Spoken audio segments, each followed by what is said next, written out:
শয়তান নিয়ে আজকে আলোচনা করবো না। এই শয়তানের মন্ত্র, কুফরি মন্ত্র, এই মন্ত্র পাঠ করার মাধ্যমে এই অলৌকিকত্ব দেখা যায়।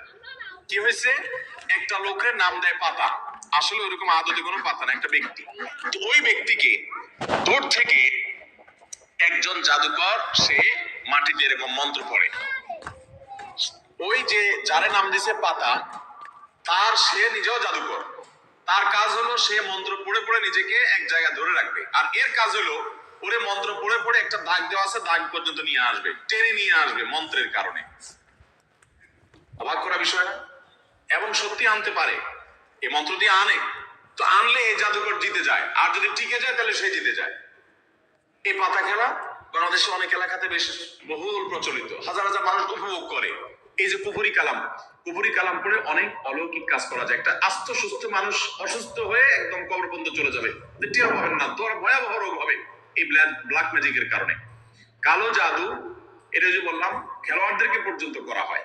এটা আমাদের দেশে ঘরে ঘরে। আপনি বাঁচতে চান, নাম্বার 1, আপনার ঘরকে কোরআন দিয়ে আলোকিত করতে হবে। ভাইরা আমার, আমি বিভিন্ন সময় বলার চেষ্টা করি, আপনি ইমানদার হিসেবে, মুসলমান হিসেবে আপনার মধ্যে শয়তান মাঝে মধ্যে সন্দেহ ঢুকায় যে ইসলাম আসলে সত্য কিনা, না হুজুররা এসব বকওয়াস কথা বলে টলে। আপনার ইমানের মধ্যে যদি কোনো প্রকার সংশয় শয়তান সৃষ্টি করতে চায়, আমি আপনাকে দায়িত্ব নিয়ে আল্লাহর শপথ করে বলতে পারি, এই কোরআন হলো এমন এক জীবন্ত মিরাকল, জীবন্ত মুজিজা। এই কোরআনের অলৌকিকত্ব দেখার পর আপনি ঈমান আনতে বাধ্য হবেন। পৃথিবীতে যত বেঈমান মুসলমান হয়, যত কাফেররা ঈমান আনে, তাদের বেশিরভাগ দেখবেন এই কোরআন যখন নির্মোহভাবে আগাগোড়া পড়ে ফেলে, সে এর কাছে মাথা নত করা ছাড়া কোনো উপায় থাকে না। ওমর রাদিয়াল্লাহু তাআলা আনহুর মতো জাদরেল মানুষ যাচ্ছিলেন নবী করিম সাল্লাল্লাহু আলাইহি ওয়াসাল্লামকে হত্যা করার জন্য, বোনের বাসায় যায় দেখে বোন তেলাওয়াত করতেছে, আওয়াজ শুধু শুনছে, তেলাওয়াত শুনেই পাগল হয়ে গেছে। আরে এ তো সাধারণ কোনো কথা না, আকৃষ্ট হয়ে গেছে। তরবারি হাতে নিয়ে নবী সাল্লাল্লাহু আলাইহি ওয়াসাল্লাম দরবারে চলে গেছেন। সাহাবীরা তো ঠেকাইতে আছে, নবী সাল্লাল্লাহু আলাইহি ওয়াসাল্লাম তো জানেন ওহী পাঠাইছে আল্লাহ তাআলা, বলে আসতে দাও, ঠেকাইও না। গেছে হত্যা করার জন্য, ঈমান নিয়ে ফিরে চলে আসছে কোরআনের কারণে। মুসলমানদের বাসা বাড়িতে আজকাল কোরআন তেলাওয়াত হয় না। আপনার বাসা বাড়িতে কোরআন তেলাওয়াত চালু করেন, আওয়াজ দিয়ে, উচ্চ স্বরে, মনে মনে না, আওয়াজ দিয়ে কোরআন তেলাওয়াত চালু করেন, কোরআন পড়েন এবং অডিও চালায় রাখেন।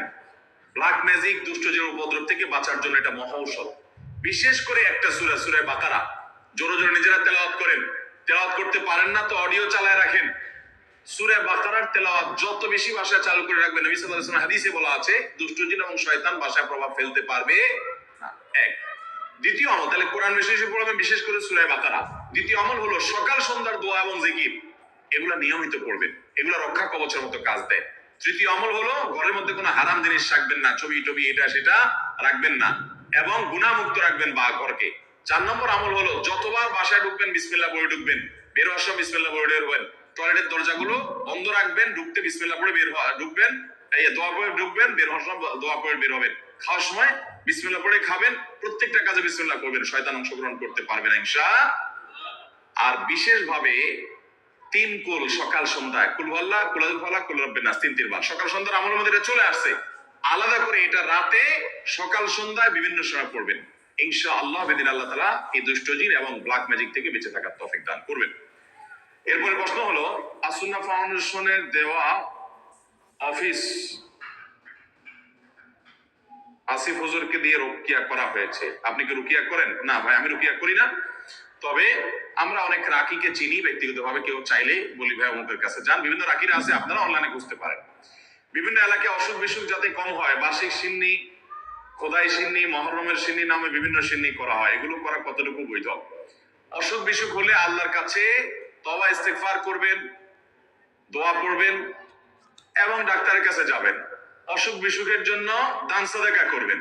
কিন্তু এই যে আপনার সিন্নি দেওয়া মানে হলো, ধরেন আপনার এই উপলক্ষে মিলাদের আয়োজন করলেন, নবী করিম সাল্লাল্লাহু আলাইহি ওয়াসাল্লাম বা সাহাবায়ে কেরাম কেউ এরকম অসুখ বিসুখ হলো, বিপদ আপদ হলে এরকম কোনো কাজ করতেন বলে আমাদের জানা নাই। বিধায় খেয়াল রাখতে হবে যে এগুলা কোনো সুন্নাহ সম্মত আমল না। মহিলাদের জন্য তালিম জায়েজ জানি, কিন্তু বর্তমানে মহিলারা যে সন্তান সংসার রেখে 2-3 দিনের জন্য তালিমে চলে যায় দূর দূরান্তে, এটা ইসলামের দৃষ্টিতে কতটুকু বৈধ?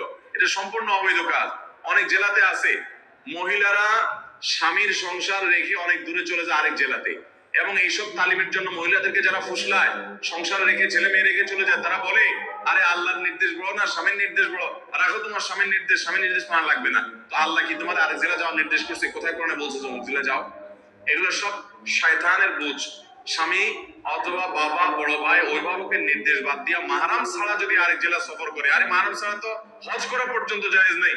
এক সাহাবী জিহাদে যাবে নবী সাল্লাল্লাহু আলাইহি ওয়াসাল্লামের সাথে, নবী সাল্লাল্লাহু আলাইহি ওয়াসাল্লাম যখন শুনছেন ওনার স্ত্রী হজ করতে যাবে, বলছেন যে তোমার জিহাদে যাওয়া লাগবে না, যাও তোমার স্ত্রীর সঙ্গ দাও, কারণ তার সফরে মাহরাম হিসেবে তুমি তার সাথে থাকতে হবে। বিধায় এই তালিমের নামে এক জেলা থেকে আরেক জেলা মাহরাম ছাড়া যদি এরকম যায়, তাহলে সেটা জায়েজ হবে না, গুনাহ হবে।